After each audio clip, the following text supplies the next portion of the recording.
ঠাকুর, মা ও স্বামীজির চরণে আভূমি লুণ্ঠিত প্রণাম নিবেদন করি। তব কথামৃতম তপ্ত জীবনম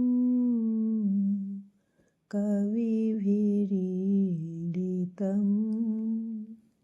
কল্মষাপহম শ্রবণমঙ্গলম শ্রীমদাততম ভুবি গৃহন্তি ये ভূরিদা জনা। স্বামী ভূতেশানন্দ মহারাজের শ্রী শ্রী রামকৃষ্ণ কথামৃত প্রসঙ্গ থেকে পাঠ শুরু করছি। আমরা রোজ একটু করে কথামৃত গ্রন্থ থেকে পড়ব এবং তা বোঝার চেষ্টা করব। আজ কথামৃতের প্রথম ভাগের প্রথম খণ্ড থেকে আরম্ভ করছি। অবশ্য যে কোনো জায়গা থেকেই আরম্ভ করা যায়, কারণ আদাবন্তে চ মধ্যে চ হরিঃ সর্বত্র গীয়তে। আদি, অন্ত, মধ্য সব জায়গায় সেই ভগবানেরই কথা আছে। তবে সাধারণত গোড়া থেকেই আরম্ভ করা হয় এবং তাই স্বাভাবিক। এই জন্য গোড়া থেকেই আরম্ভ করছি। উপক্রমণিকায় শ্রীরামকৃষ্ণের জীবনচরিত মাস্টারমশাই সংক্ষেপে সুন্দরভাবে লিখেছেন। আমরা সে অংশটি পড়ছি না। তারপর প্রথম পরিচ্ছেদে দক্ষিণেশ্বরের কালীবাড়ি আর বাগান ইত্যাদির একটি সুন্দর বর্ণনা দিয়েছেন, তাও আমরা এখন পড়ব না। আমরা পড়ব সেখান থেকে যেখানে বলা হয়েছে মাস্টারমশাই প্রথমে ঠাকুরকে কিভাবে দর্শন করলেন, তার প্রথম কথা কি শুনলেন। সেই দ্বিতীয় পরিচ্ছেদ থেকে আমরা এই গ্রন্থের অনুসরণ করব। এই প্রসঙ্গে বলা প্রয়োজন যে মাস্টারমশাই কেবল যে ঠাকুরের কথাগুলি উল্লেখ করেছেন তা নয়, কথাগুলির পটভূমি, যে অবস্থায় ঠাকুর কথা বলছেন অল্প কথায়, তার একটি চিত্র কথামৃতের প্রতি পরিচ্ছেদের ভিতরই তিনি দিয়ে গিয়েছেন। এর একটু রহস্য আছে। মাস্টারমশাই তাঁর ডায়েরিতে ঠাকুরের কথাগুলি সংক্ষেপে লিখে রাখতেন, এত সংক্ষেপে যে তিনি ছাড়া আর কারও কাছে তার কোনো অর্থ হয় না। খুব সংক্ষিপ্তভাবে খালি কয়েকটি নোটের মতো শব্দে উল্লেখ করা থাকত। কথামৃত লেখার আগে এই শব্দগুলি নিয়ে এক এক দিনের চিত্র তিনি ধ্যান করতেন। তিনি বলতেন যে ধ্যান করতে করতে সেই দিনের সমগ্র চিত্রটি তার চোখের সামনে স্পষ্ট ভেসে উঠত।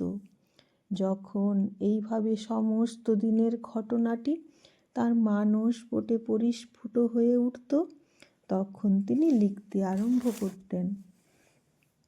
এই জন্য আমরা দেখতে পাব কথামৃতের প্রত্যেকটি কথার ভিতরে একটা বৈশিষ্ট্য আছে। কেবল যে ঠাকুরের কতকগুলি উপদেশ এক জায়গায় সমাবিষ্ট করে সকলকে পরিবেশন করা হচ্ছে তা নয়, এক একটি দিনের চিত্র মাস্টারমশাই সামনে উপস্থিত করে দিচ্ছেন। ঠাকুর বসে আছেন, কোন দিকে বসে আছেন, সঙ্গে ঘরে কে কে আছেন, সব উল্লেখ করে যাচ্ছেন।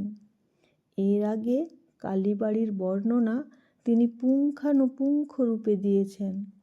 তার তাৎপর্য হচ্ছে এই যে কথামৃতের পাঠকেরা যেন গোড়া থেকে ওই চিত্রের সঙ্গে মিলিয়ে ঠাকুরকে ধ্যান করে কথাগুলি বোঝার চেষ্টা করেন।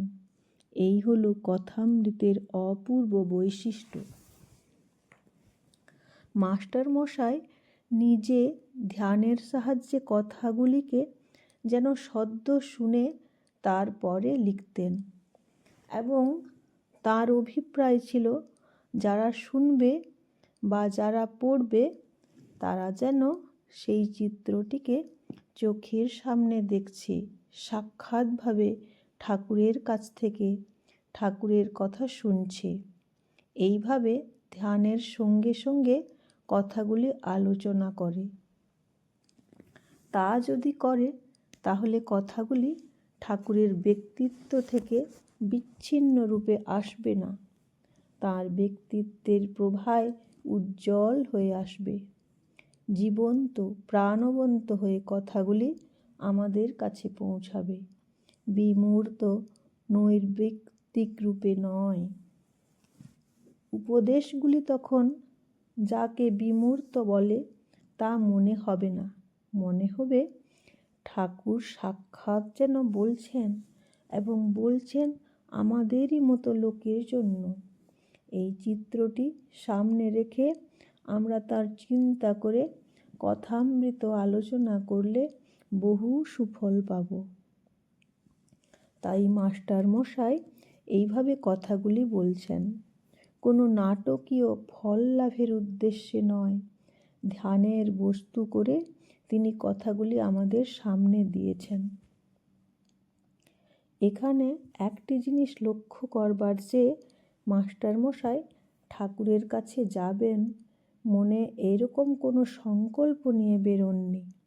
বরানগরে গিয়েছেন, অনেক বাগান ছিল তখন সেখানে, এ বাগানে সে বাগানে বেরিয়ে বেড়াচ্ছেন।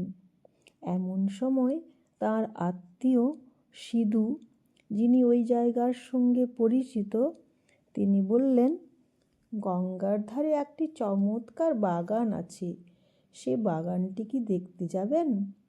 সেখানে একজন পরমহংস আছেন। তারপর এ বাগানে সে বাগানে বেড়াতে বেড়াতে তারা দক্ষিণেশ্বরে কালীবাড়ির বাগানে গিয়ে পড়লেন। তাই মাস্টার মশাই দৈবক্রমেই সেখানে গিয়ে পড়ছেন, পরিকল্পনা করে নয়। সাধু দেখতে যে গিয়েছেন তাও নয়।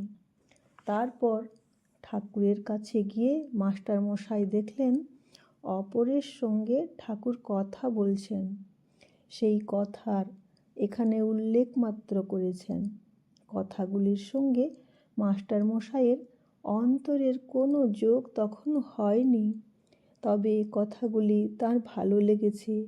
মনে হয় তখনও ঠাকুরের আকর্ষণ খুব প্রবলভাবে যে বোধ করেছেন তা নয়, কারণ বলছেন, একবার দেখি কোথায় এসেছি, তারপর এখানে এসে বসব।